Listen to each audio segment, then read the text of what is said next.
أعوذ بالله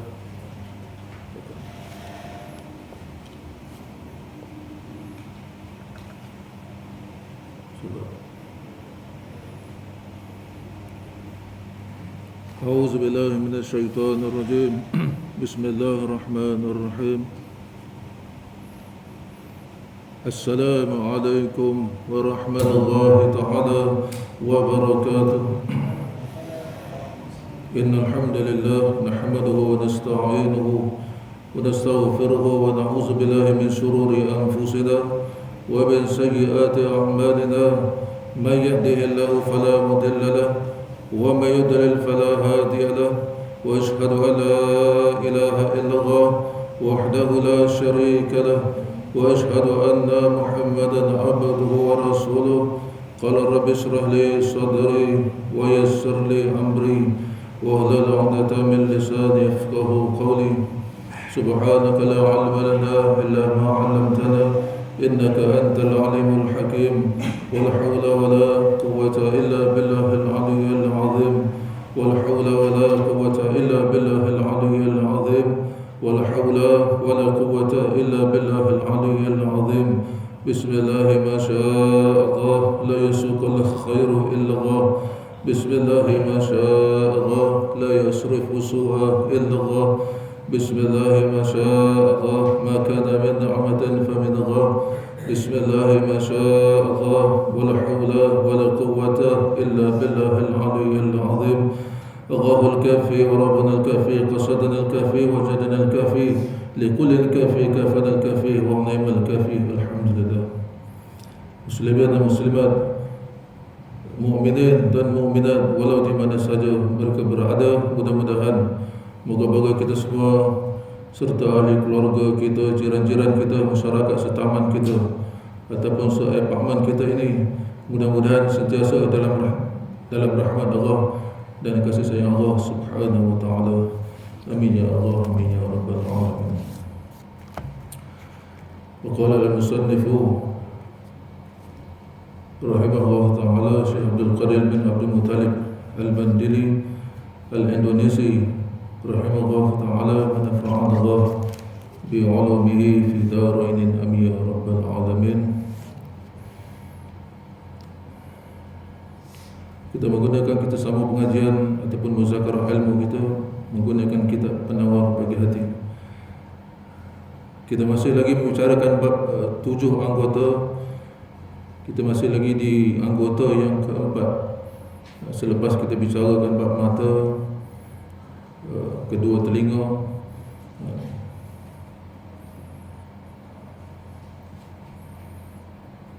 dan lidah, dan sekarang dan masih lagi kita berada di anggota yang keempat, iaitu perut.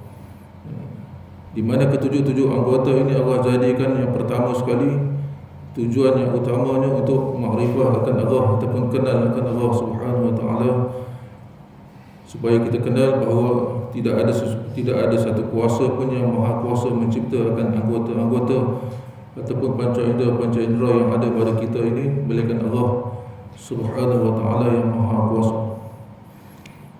Jadi tidak sia-sia Allah jadikan anggota yang melekat pada tubuh badan kita ini, bukan sia-sia saja, bahkan dia akan menjadi saksi di akhirat kelak. Apa juga yang kita bercakap, apa juga yang kita tuturkan, apa juga yang kita buat, semuanya akan disaksikan oleh semua anggota kita. Semua anggota yang ada pada badan kita, pada panca indera kita, mata, telinga, lidah, perut, kemaluan dan lain-lain, semuanya menjadi saksi di akhirat. Dan kita tidak akan boleh berhujah ataupun berdalih lagi, kerana semuanya tertulis ataupun semuanya tercatat dan tertulis pada kitab yang ditulis oleh kitab catatan amal al-kiraman katibin, malaikat kiri dan kanan kita, dan juga anggota-anggota menjadi pendakwa raya ataupun peguam bela kepada kita di akhirat, seperti mana Allah Subhanahu wa taala sebut dalam surah Al-Yasin, al-yawma nakhtimu ala afwahihim, pada hari ini dikunci akan lidah-lidah mereka, wa tukallimuna aydihim, dan bercakaplah kedua-dua tangan mereka menjadi saksi, wa tashhadu arjuluhum, dan menjadi saksi juga kaki-kaki mereka. bima kanu yaksibun, akan apa yang telah mereka kerjakan di dunia dulu. Mereka hidup di dunia 40 tahun, 50 tahun, 60 tahun ataupun 70 tahun atau berapa sekali umur yang Allah bagi kepada mereka sebagai modal untuk mereka beramal ibadah kepada Allah, mengumpul seberapa banyak bekal untuk kembali kepada Allah ketika menghadap Allah nanti, seperti mana yang Allah Subhanahu wa ta'ala perintah dan Rasul perintah. Jadi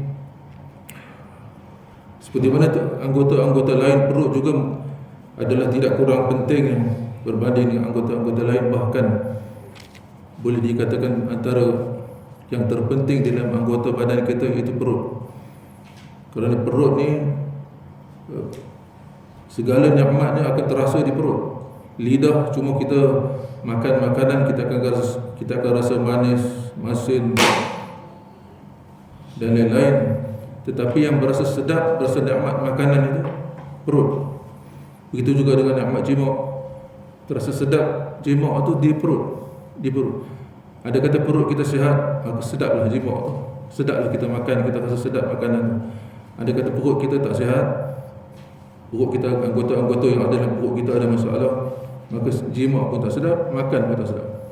Jadi segala kesedapan dunia dan juga untuk kita meraih pahala di akhirat ada di dalam perut.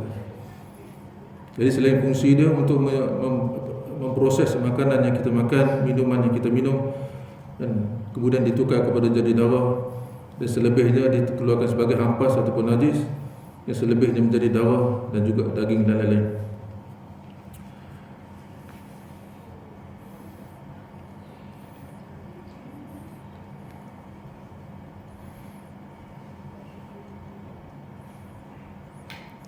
Begitu juga anggota yang lain, semua ada faedah dia, sama ada di segi dunia ataupun di akhirat. Dan untuk faedah dunia ataupun faedah akhirat, kita pergi atas sikit.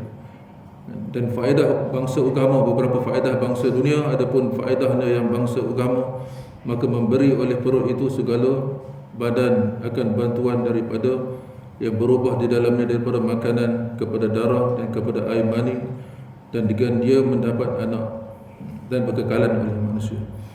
Jadi antara faedah agama ataupun faedah dunia, selain daripada kita makan, selain perut tu proses, dia juga daripada proses tu dia bertukar kepada darah, air mani, dan daripada air mani itu juga ditakdirkan kita dengan sebab musabab air mani itu kita Allah bagi kita anak dan berkekalan oleh manusia, dan manusia itu membiak. Maka dengan sejahtera segala anggota perut, yakni seperti jantung dan limpa dan paru-paru dan perut besar, sejahtera yang tinggal daripada segala badan, daripada segala penyakit yang menegah daripada menunaikan segala ibadat. Jadi jika sihat segala anggota yang ada dalam perut itu, maka mudahlah kita untuk kita buat amal ibadat, badan kita pun jadi sihat.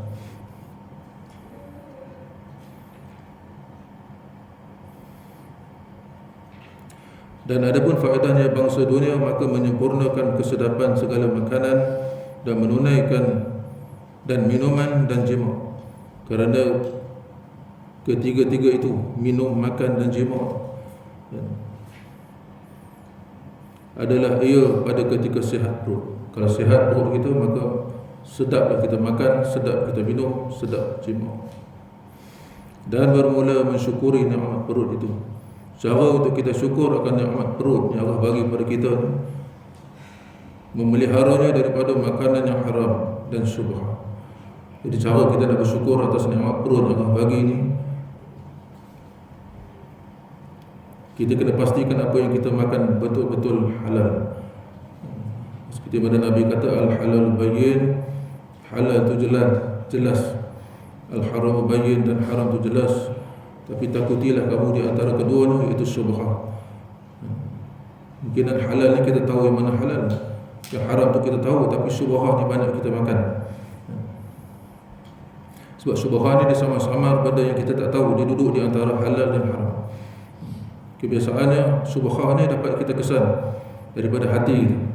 Kalau hati kita kata teragak-agak ataupun teraduk, dia panggil ya tak ya, halal ke tak halal ke, Itu syubhah. Jadi benda syubhah ni sebaik-baiknya kita tinggal, kerana ia memotorkan akan batin. Jadi cara kita nak bersyukur atas nikmat perut yang Allah bagi ini, jaga yang halal, pastikan apa yang kita makan betul-betul halal, apatah lagi haram dibuang jauh-jauh, dan lebih-lebih lagi patut kita jaga syubhah, pastikan betul-betul halal. Kalau hati kita kata benda ni, hati kita was-was ataupun teragak-agak, maka tinggalkan, itu syubhah. Artinya yang tiada diyakinkan akan halalnya dan tiada diyakinkan akan haram, tak yakin sama ada halal ke ataupun haram. Dan memeliharanya, cara untuk bersyukur atas nikmat perut tu, dan memeliharanya daripada bersangatan kenyang. Jangan terlampau kenyang, tiap-tiap kali makan jangan terlampau kenyang. Maka hendaklah bersungguh-sungguh engkau memelihara akan perut itu daripada yang haram dan yang syubhah. Kerana 3 perkara kita dah sebut sebelum ni, kita ulang sikit. Jadi sebab apa kita kena sungguh-sungguh sangat jaga perut kita ni daripada perkara yang haram dan syubhat? Sebab 3 perkara. Yang pertama, kerana takut daripada seksa api neraka. Sebab pertama kita kena jaga sungguh-sungguh perut kita ni. Sebab yang pertama, kalau kita tak jaga, kita main masuk je apa juga yang haram dan syubhat ke dalam perut kita, maka api neraka akan makan. Selagi mana ada daging yang tumbuh di dalam badan kita yang haram-haram, maka selagi itu kita tidak akan dapat masuk syurga.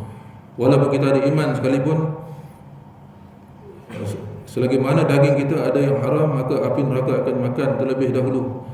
Apabila habis selesai dimakan, barulah kita akan boleh masuk syurga. Itu syaratnya ada iman, walaupun sebesar zarah sekalipun. Telah berfirman Allah Subhanahu wa taala, innal ladzina ya'kuluna amwalal yatama zulman innama ya'kuluna fi butunihim nara wa yaslawna sa'ira. Artinya bahwasanya sekalian mereka yang makan mereka itu akan harta anak yatim, kerana zalim dengan cara yang zalim. Anak yatim ni maksudnya anak yang di bawah umur yang kematian bapa. Dikatakan anak yatim, ya, seorang bapa yang mati meninggalkan anak yang di bawah, masih di bawah umur, itu anak yatim. Maka harta-harta itu semua adalah milik anak yatim. Hanya sahaja makan mereka itu di dalam perut mereka itu akan sebab bagi api neraka. Selagi akan masuk mereka itu di dalam api neraka bernyala-nyala. Apa juga yang kita makan daripada yang haram, sama ada makan harta anak yatim dengan cara yang tidak sepatutnya, ataupun kita makan benda-benda ataupun harta-harta yang bukan milik kita, yang kita ambil harta orang, apa juga dengan cara dengan haram, maka api neraka lah yang akan makan apa-apa juga yang haram. Dan sabda Nabi sallallahu alaihi wasallam, ya la yadkhulul jannata lamun nabata min haram. Artinya tidak masuk ke dalam surga daging yang tumbuh daripada makanan yang haram. Selagi mana ada daging yang haram yang kita makan daripada hasil yang haram ataupun syubhah ada di dalam badan kita, selagi itu kita tertegah ataupun terhalang kita untuk masuk surga. Apabila habis dimakan oleh api neraka, barulah kita boleh masuk surga sekiranya ada iman.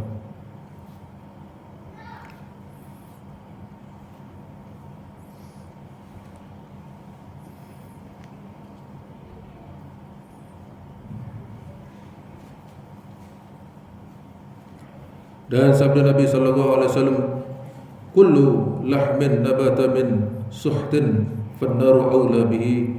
Artinya tiap-tiap daging yang tumbuh daripada makanan yang haram, maka api neraka itu lebih utama ataupun lebih layak untuk dia. Dan sabda Nabi sallallahu alaihi wasallam,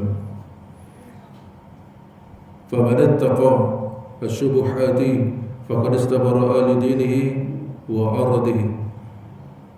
Artinya maka barang siapa yang memelihara dirinya, yang siapa yang jaga dirinya sungguh-sungguh daripada segala yang syubhat, bukan yang haram, bahkan syubhat, sama-sama dia tak pasti sama ada halal ataupun haram,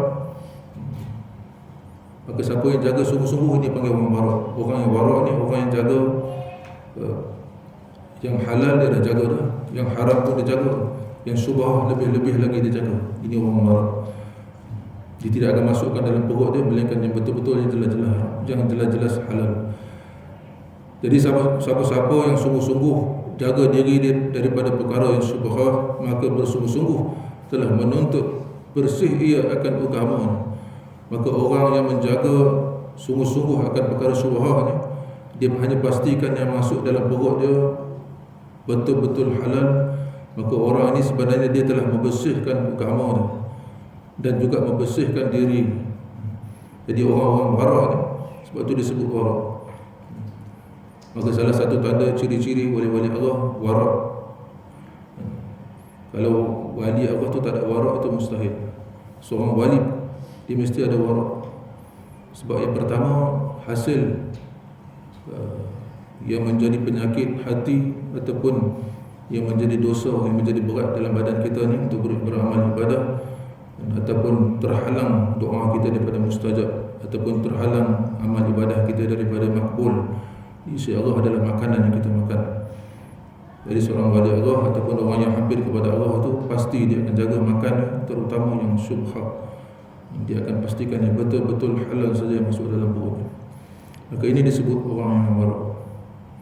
Jadi sebab yang kedua, kita bersungguh-sungguh, kena bersungguh-sungguh jaga perut kita ni daripada benda yang haram dan syubhat. Kerana bahawasanya yang makan akan makanan yang haram dan yang syubhat itu tiada diberi petunjuk akan dia kepada ibadat.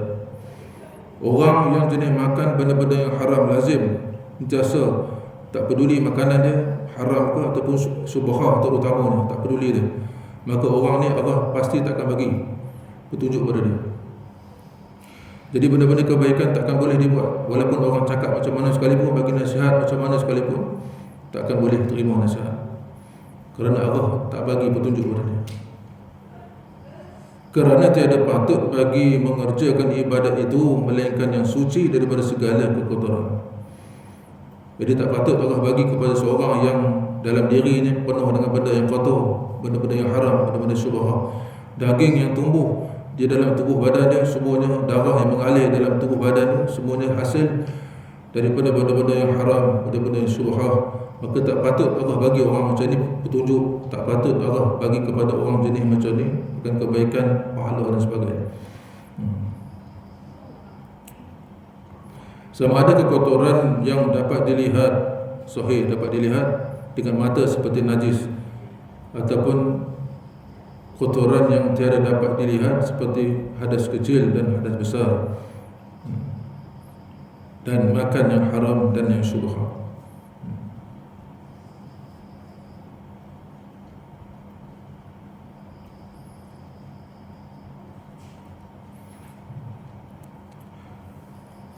Sama juga orang yang dalam hadas, dalam keadaan kekotoran zahir ke ataupun kekotoran batin ke, ataupun dia makan benda yang haram ataupun syubhat, orang-orang macam ni tidak layak Allah bagi petunjuk akan kebaikan.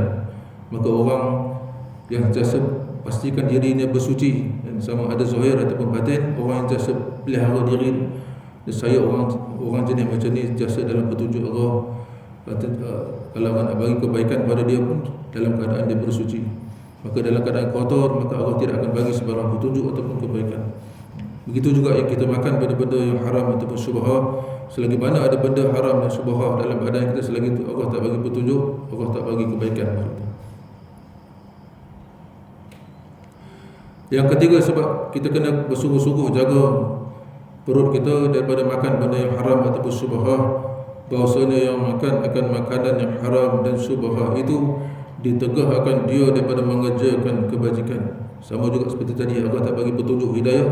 Begitu juga orang yang sentiasa makan benda yang haram, benda yang syubhat ni, Allah tak bagi petunjuk kepada kebaikan ibadat, kebaikan lain. Dan jika mengerjakan ia akan dia nescaya tiada diterima daripadanya. Kalaupun dia buat sekalipun amal ibadah, Allah tak akan terima. Selagi mana ada kekotoran, najis daripada benda-benda yang haram, syubhat ni, maka selagi itu amal ibadah dia Allah tak terima. Dan tiada ada baginya melainkan penatjuh. Buat amal ibadah banyak, puasa banyak, zikir banyak dan sebagainya, sembahyang banyak, tapi penat. Sabda Nabi sallallahu alaihi wasallam, kam min qa'imin laysa lahu min qiyamihi illa sahru wa kam min sha'imin laysa lahu min siyamihi illa al-ju' wal ghama. Kam min qa'imin, berapa banyak orang yang mendirikan malam, bangkit qiyamul lail, sembahyang malam, berzikir, sembahyang dan lain-lain, laisa lahu min qiyamihi, tidak ada baginya, tidak ada pahala baginya, tidak diterima oleh Allah akan qiyam dia, amal ibadah dia di malam hari itu, illa sahru, melainkan penat.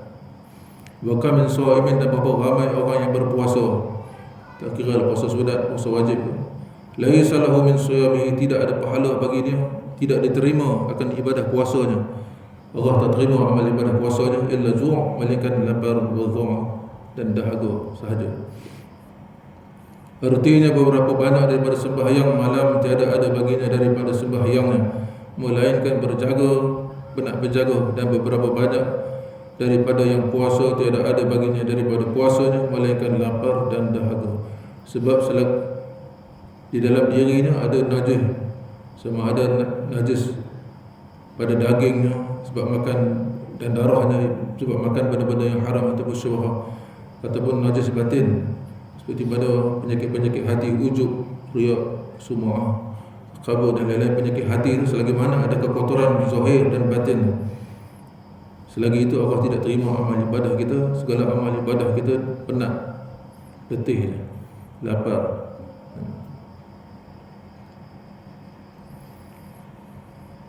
Diceritakan daripada Ibnu Abbas radhiyallahu anhu, la yaqbalu salatan imrin fi jawfihi haramun. Artinya daripada Ibnu Abbas radhiyallahu anhu, ataupun Abdullah Ibnu Abbas, anak kepada Sayyidina Abbas, artinya tidak menerima Allah Ta'ala akan sembahyang seseorang. Allah tak terima sembahyang seseorang itu yang ada di dalam perutnya, fi jawfih, di dalam rongga perut dia itu, akan yang haram. Selagi mana ada yang haram di dalam perutnya, selagi itu Allah tak terima amal ibadah dia. Sembahyang ni mewakili semua amal ibadah. Sembahyang ni merupakan ketua ataupun kepala bagi semua amal ibadah. Kalau sembahyang Allah tak terima, apatah lagi amal ibadah lain.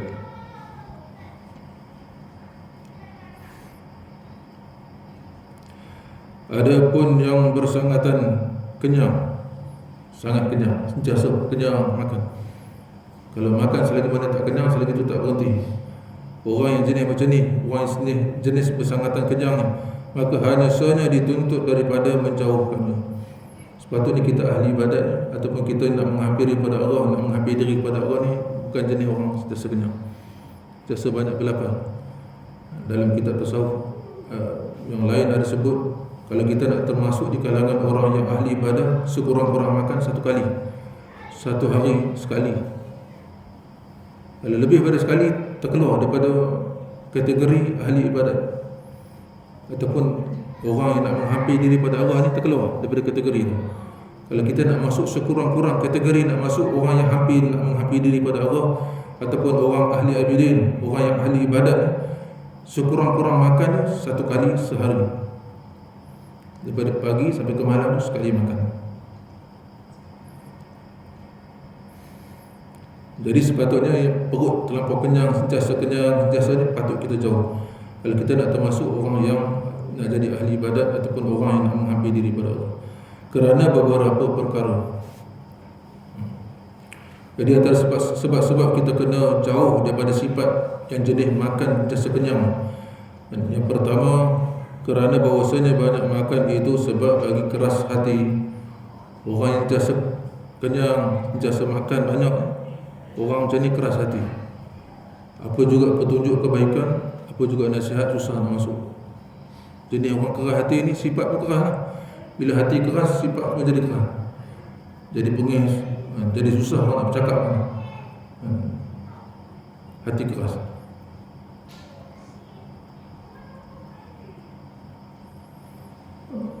Seperti mana Allah sebut dalam Quran, summa qasat qulubuhum min ba'di zalik, kemudian qasat qulubuhum, keras hati mereka ba'di zalik, selepas dibagi nasihat, dibagi macam-macam nasihat kepada dia, tetap tentu.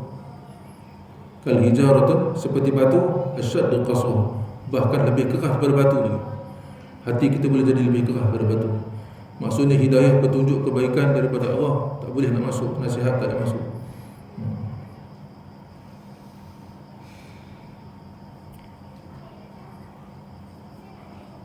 Jadi yang pertama, kerana dengan banyak makannya hati jadi keras.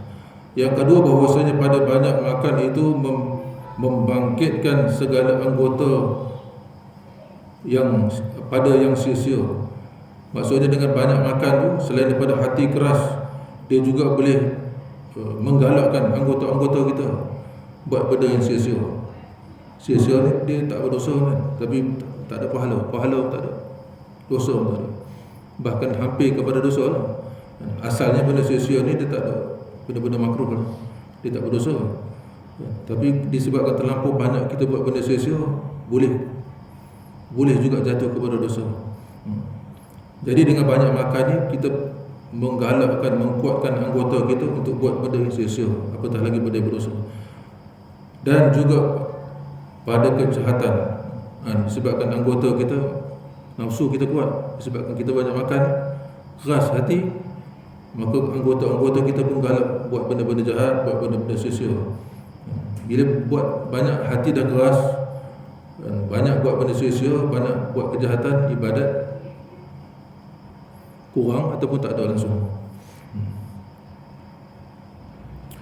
Dan yang ketiga, ada membanyakkan makan itu membinasakan kecerdikan dan kepintaran.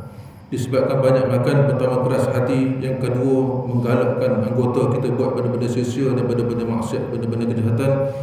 Yang ketiga, disebabkan banyak makan yang juga membinasakan kecerdikan, akal jadi tumpul.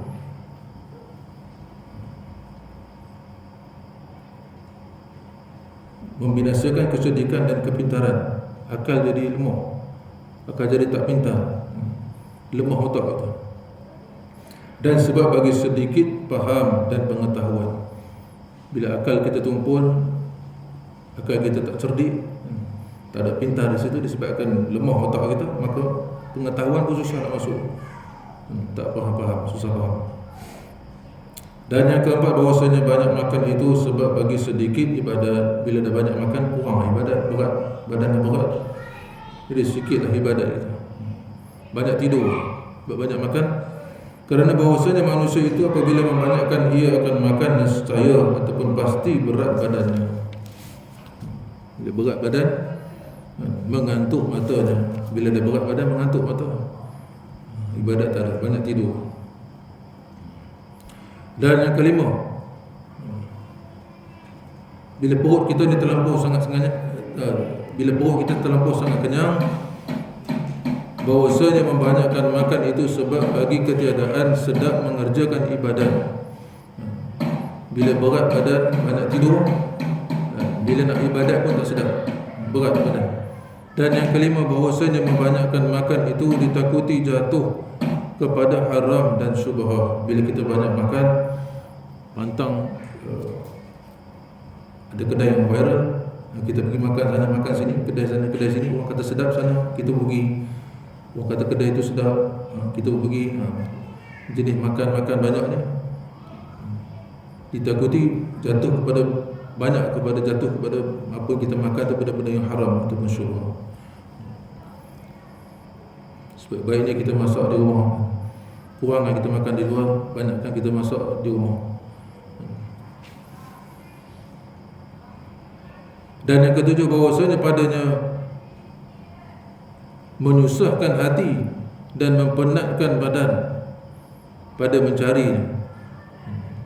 Bila kita jenis banyak makan, nak masak susah. Kita nak masak satu benda susah, penat. Kita kena pergi ke kedai tu, kita pergi kedai ni, nak dapatkan tu, nak dapatkan ni, dan lepas tu nak masak pula, lepas tu dan mensediakannya, nak hidang pula, dan memakannya, nak makan banyak makan, banyak sangat minum, dan melepaskan daripada mudaratnya. Susah kita nak lepas dari penat dia, susah dalam kita nak mencari, nak sediakan makanan tu. Lepas tu kita dah nak sediakan makanan tu, lepas tu nak makan, lepas tu mudarat daripada makanan. Makanan kita makan banyak tu, banyak yang mudarat. Penyakit-penyakit yang kita dapat ni, kebanyakan manusia ni dapat penyakit macam-macam ni hasil daripada makan. sebab dia tak jaga perut, main makan. Orang yang jaga makan insya-Allah sihat untuk badan. Kalau makan tak peduli, main makan, maka akan jadi mudarat. Dan yang ke-8, bahawasanya membanyakkan makan itu sebab bagi bersangatan sakit mati. Orang yang jasa kenyang, jasa perut kenyang, nak mati pun payah. Sakaratul maut dia payah. Kerana kesakitan dan kesusahan mati itu sekadar kesedapan dunia. Lagi banyak kita ambil nikmat dunia, lagi banyak kita nikmati nikmat dunia. Antaranya makan, terlampau kenyang sangat, terlampau makan yang sedap sangat, terlampau kenyang sangat, nanti kita nak mati pun payah. Sakaratul maut sakit. Orang yang sakaratul maut dia mudahnya orang yang jasa jaga makan dia kurang makan. Betul, orang yang banyak puasa ni dia mati dia mudah berbanding orang yang jasa kenyang. Sebab bila banyak makan, banyak penyakit dia. Itu yang sakit sakaratul maut. Macam-macam kita tengok orang yang sakit akibat daripada makan, macam-macam, dengan jantung, kencing manis dan macam-macam. Jadi disebabkan sakit yang ditanggung dalam badan, menyebabkan sakaratul maut dia sakit. Berbanding dengan orang yang jasa jaga makan, yang jasa lapar, dan yang jasa berpuasa, yang jasa kurang makan, dia sakaratul maut dia kurang sakit.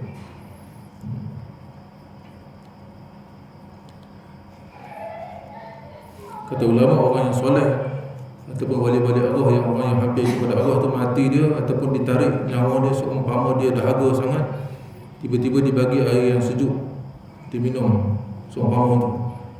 Bila diminum air sejuk dia rasa dia lega daripada dahaga dia. Seumpama tu orang-orang yang soleh ditarik nyawa. Jadi kalau kita nak sakaratul maut ataupun kita nak sakit mati kita tu, ketika malaikat maut mencabut nyawa kita tu dalam keadaan kurang sakit, jaga makan. Dan ke-9, bahawasanya padanya mengurangkan pahala akhirat. Banyak makan ni kurang pahala, sebab kurang ibadat, banyak tidur, jadi pahala untuk akhirat pun kurang. Dan ke-10, bahawasanya padanya hisab pada hari kiamat. Banyak makan, hisab berbanyak.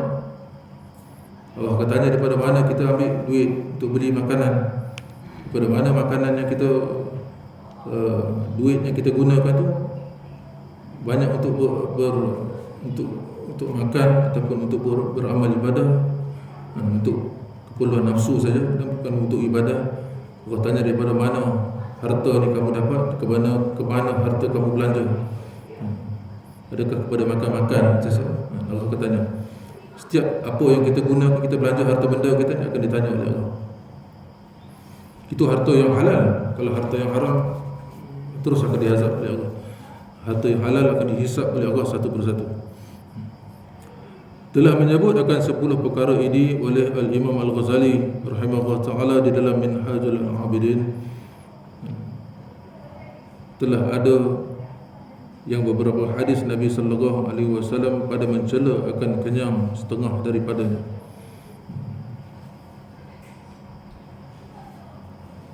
Ada beberapa hadis Nabi sallallahu alaihi wasallam cela ataupun kutuk orang-orang yang jasa kenyang ni. Antara hadis tu, al-mu'minu yaqulu fi ma'yan wahidin wal kafiru yaqulu fi sab'ati.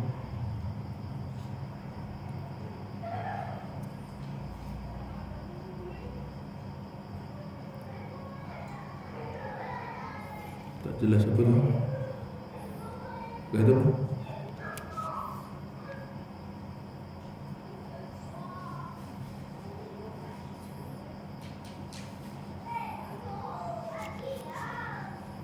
Sab'ati ma'adin hasba ibni Adaman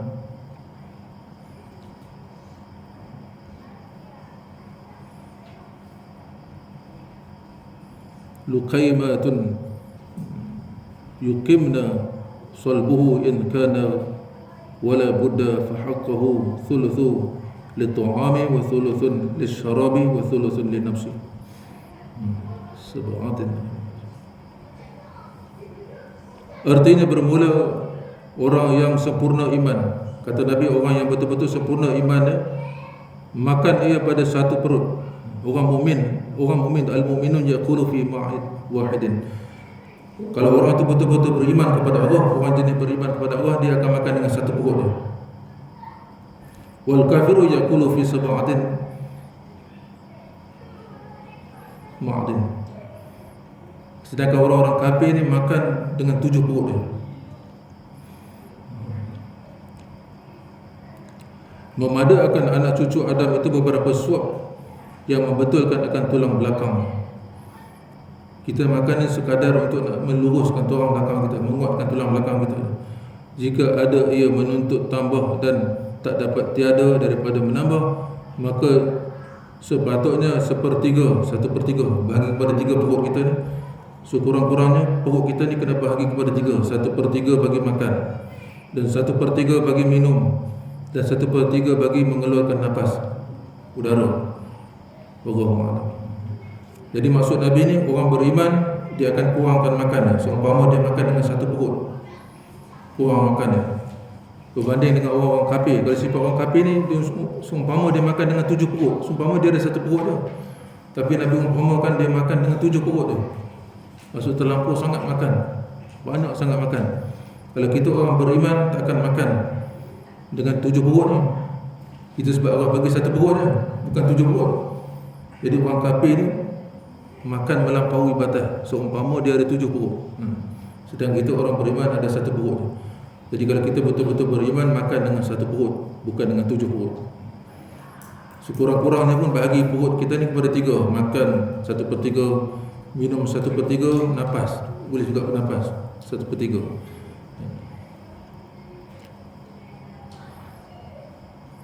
Wallahu a'lam.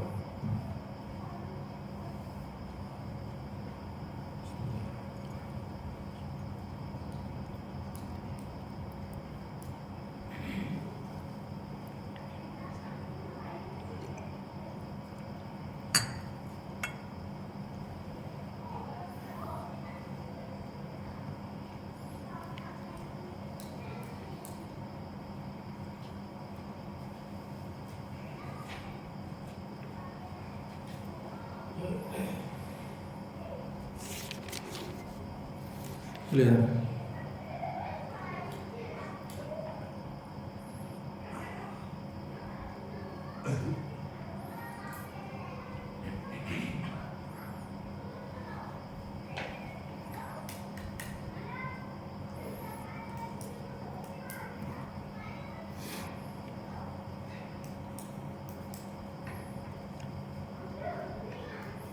Kebanyakan penyakit yang ada dalam perut, dalam badan kita ni punca daripada makanan kita. Jadi makan kita jaga, insya-Allah. Utamanya kita banyak puasa. Lepas tu kita makan sekurang-kurangnya sekali sehari. Kalau kita makan nasi tu, kalau tak pagi, petang kita makan sebelum malam. Ataupun kita makan pagi saja, malam tak makan lagi dah. Ataupun petang sebelum malam tu kita makan sekali. Pagi kita hanya minum, makan ringan-ringan. Kalau kita pagi, makan pagi lain, berat. Tengah hari lain, makan petang lain, makan malam lain. Itu bukan ahli ibadat. Itu ahli makan. Jenis kita jenis macam ni. Kalau jenis macam ni berterusan, penyakit banyak. Penyakit-penyakit yang berat banyak. Jadi jangan kita binasakan badan kita. Besok Allah tanya badan kita ni, dan Allah hantar kepada kita sihat elok-elok, tiba-tiba kita binasakan, kita jadikan badan kita mudarat, sampai nak ibadat pun tak boleh, sakit sana sakit sini.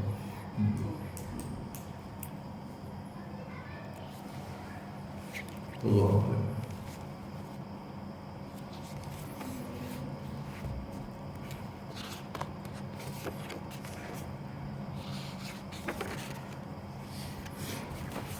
Ya. Ada apa ni?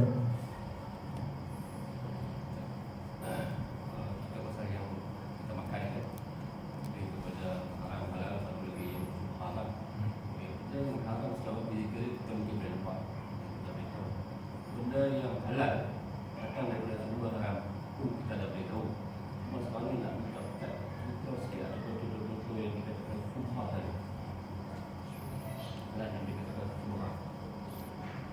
Syubhah ni benda-benda yang sama-sama. Yang ragu syubhah tu maksudnya sama-sama ragu-ragu. Kita tak tahu sama ada dia halal ataupun haram, kita tak tahu.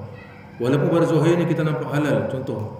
Walaupun zahir kita nampak halal, tapi hati kita, biasanya hati akan bagi tanda-tanda pada kita.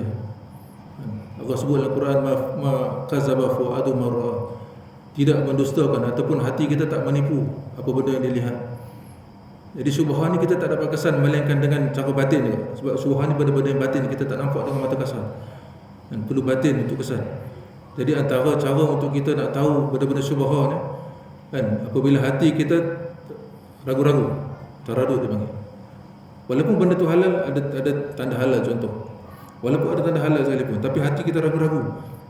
Sebab kita baca ni, hati kita kata ya ke, betul ke, halal ke? Itu syubhah, tinggal.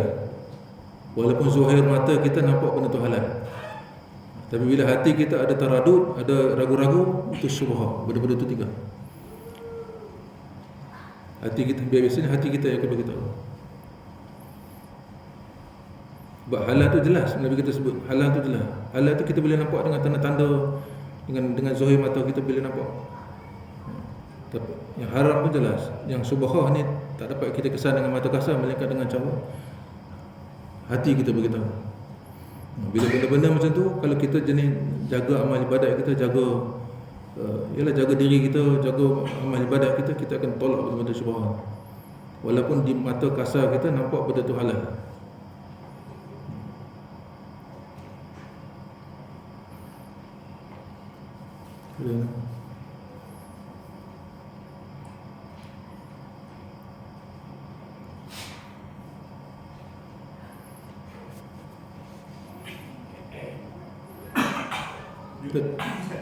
Maksud sebarang ni dia bukan dari segi makanan dia, dia banyak maksud sebarang ni mungkin pada kategori mungkin pekerjaan pun sebarang juga kan. Dia halal tak halal pekerjaan dia mula apa itu dah sebarang juga kan. Dari segi makanan itulah saya sebut tu, kita boleh kesan melalui hati kita beritahu sama ada apa ragu-ragu pada hati kita kan. Tapi syubhah dalam contoh dalam gaji kita bercampur antara halal dan haram dalam gaji kita tu contoh. Itu dalam tu termasuk syubhah, panggil syubhah. Kita tak tahu company kita ni kan, ada melabur sana melabur sini, bercampur-campur, ada halal ada haram, kita pun tak tahu, ada bercampur. Itu panggil syubhah. Jadi benda-benda macam tu, macam mana kita nak bersihkan harta benda kita? Dengan zakat, dengan sedekah. Salah satu cara untuk kita bersihkan harta benda kita dengan cara infak. Sedekah membersihkan harta. Itu cara banyak infak. InsyaAllah Allah bersihkan harta kita. Kita tak mampu nak bersihkan harta benda kita, pendapatan kami melainkan Allah bantu kita. Cara ni infak. Jadi syubhah dalam makan senang. Benda-benda yang meragukan dalam hati kita, tinggal. Itu lebih baik. Itu dipanggil orang yang warak. Orang yang warak ni bukan seperti mana kita faham jalan tunduk ataupun banyak orang alim, bukan. Orang alim tak semesti warak. Berapa ramai orang alim yang tak warak, tak jaga makan, walaupun dia ilmu, dia alim sekalipun kan? Alim dalam semua ilmu sekalipun, tapi tak warak, tak jaga makan, itu tak panggil warak. Orang warak ni tak semesti, sebab tu wali-wali Allah ni tak semesti alim. Maksudnya dia sekurang-kurang ilmu, bagi orang wali Allah ni dia sekurang-kurang fardu ain dia lepas wali Allah, dan dia warak. Tak semestinya alim sangat lah, tak mesti. Orang yang alim sangat ni tak semesti warak. Orang warak semestinya alim, pasti alim. Walaupun ilmu dia kita tengok dia belajar tak seberapa sangat, tapi dia orang yang jaga sangat makan dia, jaga sangat amal ibadat ni, nak bersihkan amal ibadat ni, nak bersihkan diri dia. Orang yang jaga makan ni, yang syubhah ni, orang ni warak. Ini ciri orang alim. Dia hampir, kedudukan dia hampir kepada Allah, banding orang yang alim, yang sangat alim tapi tak warak, jauh kedudukan dia daripada Allah. Walaupun hebat dari segi bercakap, ilmu sekalipun, kalau tak warak, jauh kedudukan daripada Allah. Berbanding orang yang kurang ilmu dia, belajar tak seberapa, tapi dia orang yang warak kan? Dia sekadar ilmu dia, sekadar fardu ain macam tu je, lepas fardu ain dia. Tapi dia orang yang warak kan? Pasti dia orang alim. Orang alim innama yakhshallaha min ibadihi al-ulama. Orang yang takut kepada Allah di kalangan hamba Allah ni adalah orang ulama. Ini orang alim. Tak semesti dia hebat ilmu dia, walaupun dia pangkat dia ada PhD ke apa, tak buat alim macam mana, hebat macam mana pun tak semesti bukan ulama. Ulama ni orang yang takut kepada Allah. Salah satu ciri orang yang takut kepada Allah ni adalah orang yang wara'. Mustahil seorang yang takut kepada Allah tak ada secara wara'. Mustahil. Sebab daripada wara' tu Allah akan bagi benda-benda anugerah-anugerah yang keramat-keramat ni kita panggil lah keramat. Anugerah-anugerah seperti ilmu laduni kan. Dia belajar sikit dia faham banyak. Dan macam-macam lagi kelebihan yang bagi mustajab doa dia. Macam orang tua kata apa, mulut masin, macam tu. Itu semua anugerah daripada hasil daripada wara'. Allah. Ya. Auzubillahi minasyaitonir rajim. Bismillahirrahmanirrahim. Alhamdulillahirabbil alamin. Wassalatu wassalamu ala asyrafil anbiya'i wal mursalin wa ala alihi wa sahbihi ajma'in. Allahumma shalli ala sayyidina Muhammad wa ala alihi sayyidina Muhammad. Allahumma ihfazna bil Islam qa'iman, Allahumma ihfazna bil Islam qa'idan, Allahumma ihfazna bil Islam raqidan wa la tusmit bi 'adwan wa la hasidan. Allahumma arzuqna fahman nabiy wa hifdzal mursalin wa ilhamil malaikati muqarrabin wa afiyatihi bi rahmatika ya arhamar rahimin. اللهم فقهنا في الدين وعلمنا تاويل الرضا. اللهم فقهنا في الدين وعلمنا تاويل الرحمن. اللهم فقهنا في الدين وعلمنا تاويل الرحيم برحمتك يا ارحم الراحمين. حسبي الله ونعم الوكيل نعم الولي ونعم النصير. لا حول ولا قوة الا بالله العلي العظيم. يا ربي بالمصطفى بلغ مقام سيدنا واغفر لنا ما مضى واسع الكرم وفوض وامري الغاه انه بصير بالعباد. اللهم ارزقنا متابعة النبي صلى الله عليه وسلم اولا واخرا ظاهرا وباطلا قولا وفعلا عملا صالحا برحمتك يا ارحم الراحمين. اللهم رب جبريل واسرافيل وميكائيل ومحمدا النبي صلى الله عليه وسلم نعوذ بك من النار. اللهم بارك لنا في شعبان بلغنا رمضان. اللهم بارك لنا في شعبان بلغنا رمضان. اللهم بارك لنا في شعبان بلغنا رمضان. صلى الله على سيدنا محمد وعلى آله وصحبه وسلم. الحمد لله رب العالمين. تقبل الله منا ومنكم تقبل يا كريم. سبحان الله وبحمده سبحان الله وبحمدك أشهد أن لا إله إلا أنت أستغفرك وأتوب إليك. والعصر إن الإنسان لفي خسر إلا الذين آمنوا وعملوا الصالحات وتواصوا بالحق وتواصوا بالصبر.